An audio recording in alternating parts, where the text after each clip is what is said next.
Whether you're a seasoned Excel user or just starting your journey, understanding text formulas can revolutionize the way you work with data.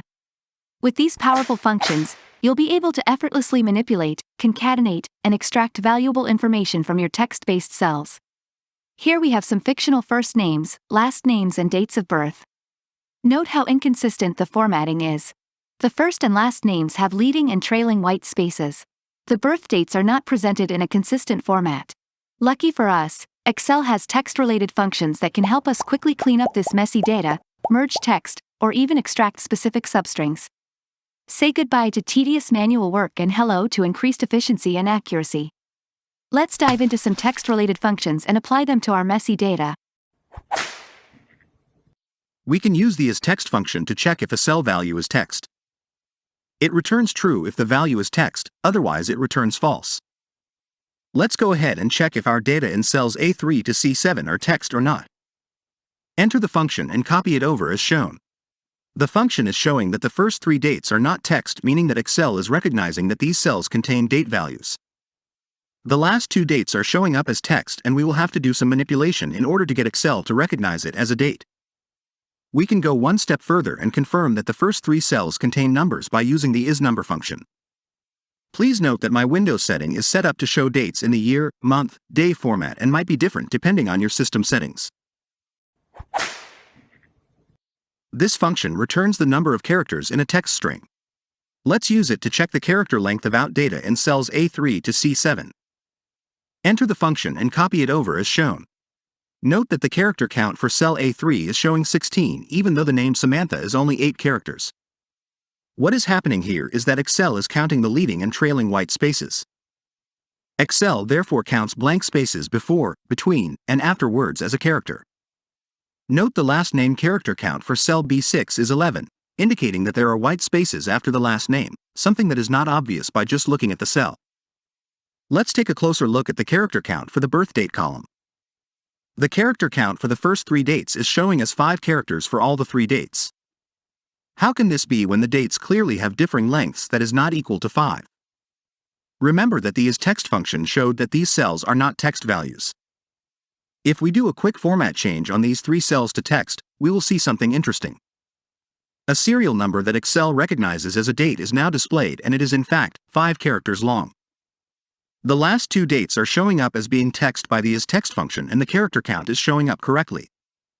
Working with dates in Excel can be tedious, so just keep this in mind.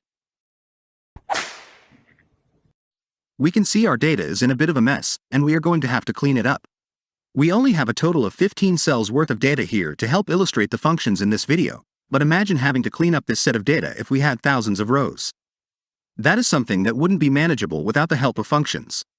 We will utilize the trim function to help get rid of the leading and trailing white space in the first and last names and make it ready for further use. Enter the function and copy it over as shown. Let's copy and value paste this into cells A3 to B7. Note the change in the character count in the length function columns, which confirms that the white spaces are now gone. The CONCAT function combines the text from multiple ranges or strings.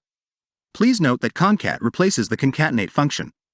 However, the concatenate function will stay available for compatibility with earlier versions of Excel. Let's use CONCAT to combine the first and last name of each person. Enter the formula, and for the first argument we select the first name. Enter a comma to move on to the second argument. Here we want to include a white space so that the first and last name is properly separated. It is important to note that Excel requires text to be contained in quotation marks. So, in order to have a white space, we need to open the quotation mark, enter a space, and close the quotation mark. Enter a comma to move on to the third argument, which in this case is the last name. Close out the formula with a closing parenthesis and copy the function down. Now let's combine the last name, followed by a comma, and then the first name. Enter the function. The first argument is the last name. The second argument is a comma and a space, and this is contained inside quotation marks. The third argument is the first name. Copy the formula down. TEXTJOIN includes a delimiter that you specify between each text value that will be combined. It also has an argument to make it ignore empty cells. It is similar to CONCAT but has a bit more functionality. Let's repeat combining the last, followed by a comma, and then the first name. Enter the function. The delimiter in this case is a comma followed by a space. Remember that Excel requires text to be contained in quotation marks, so do not forget to add them. The next argument we want to set as true so that in the event that a cell is empty, the function will ignore it. The next arguments are the last name followed by the first name. So we basically achieved the same result as the previous CONCAT function.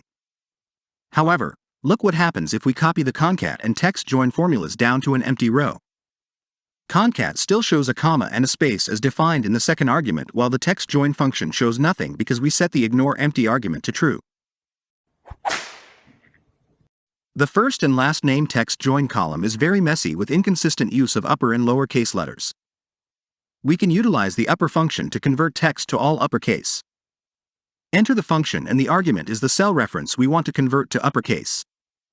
We can use the lower function to convert text to all lowercase. Enter the function and refer the cell to convert as shown. The proper function is what we really want to use in our case. This function capitalizes the first letter in a text string and any other letters in text that follow any character other than a letter. It converts all other letters to lowercase letters. If we enter a 1 before the letter V in Olivia's name, we see that the letter following the 1 is capitalized.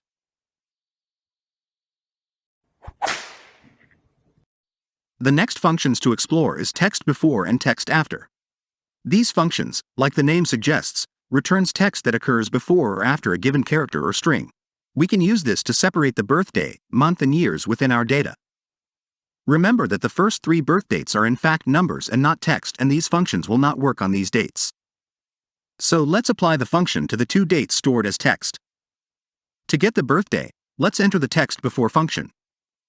The text argument is the cell containing the date of birth. The delimiter, or the text that marks the point before which we want to extract, is a dash. Remember, Excel requires text to be contained in quotation marks. The next argument is the instance or the count of the delimiter after which you want to extract the text. In this case, it is the first instance. This returns 22 and 16 respectively. Let's use the TEXTAFTER function to get the birth year. The text argument is the cell containing the date of birth. The delimiter is a dash contained in quotation marks. The instance number in this case is 2 because we want the text that comes after the second dash. The birth year is returned. Now for the birth month, we will nest a TEXTAFTER in a TEXTBEFORE function. Let's insert a TEXTAFTER function with the instance number being 1. This returns the month followed by a dash and the year. Now insert a TEXTBEFORE function with the text reference being the TEXTAFTER function we just did. The delimiter is a dash in quotation marks and the instance number is 1. This returns the birth month. Moving on to the TEXTSPLIT function. This function works the same as the text to columns wizard, but in formula form. It allows you to split across columns or down by rows. Enter the function, with the text argument being the cell with the date of birth. We want to split the text across columns, so we will use the column delimiter in this example. The delimiter is the text that marks the point where to spill the text across columns. In this case, it is a dash, and again it must be contained in quotation marks. The other options are optional and will be ignored in this video. Note that once we hit enter, the function will spill the text across multiple columns. If we enter data into cells V8 and W8 and copy the formula down, we will see a spill error message. This is because there is data in the cells the function wants to spill into. You can either insert more columns or remove the data from the indicated cells to clear the error. Find locates text within a text string and returns the number of the starting position of the text you are looking for. Note that the find function is case-sensitive and doesn't allow wildcard characters. If you don't want to do a case-sensitive search, or if you want to use wildcard characters, you can use the search function instead, which works in similar fashion to the find function. The find text argument is the text you want to find. In our case, it is the dash, and we want to find it within the date of birth text. The start number specifies the character number at which to start the search. It is optional and defaults to 1. Let's leave it out for now. The function returns 3, meaning that the dash we searched for is the third character within the text we searched for. Let's repeat this for the next date of birth, but this time we will set the start number to 4. The function now returns 6 because it started searching at the fourth character and found the dash at character position 6. The next three functions, namely left, mid, and right, do pretty much as the name suggests. Left will return the first characters in a text string based on the number of characters you specify. The text is where we want to return from, and the number of characters is how many characters we want to return. Let's use 2. This returns the 2 leftmost characters, being 22. If we change the number of characters to 4, we get the 4 leftmost characters as shown. Mid returns a number of characters you want and starts doing so at the character position you specify. The text is where we want to return from. The start number is the first character position to start returning from. Let's use 4. The number of characters is how many characters to return. Let's use 2, which should give us the birth month. Note that the function returns from and including the fourth character. The right function will return the last characters in a text string based on the number of characters you specify, so basically the opposite of the left function. Text is where we want to look, and let's make the number of characters 4 so that we get the birth year. Let's copy the 3 functions down to the next line. We have a bit of a problem now. The right function is not returning the correct strings for the birth year due to birth year showing the decade only, so we have to alter the number of characters in the argument to 2.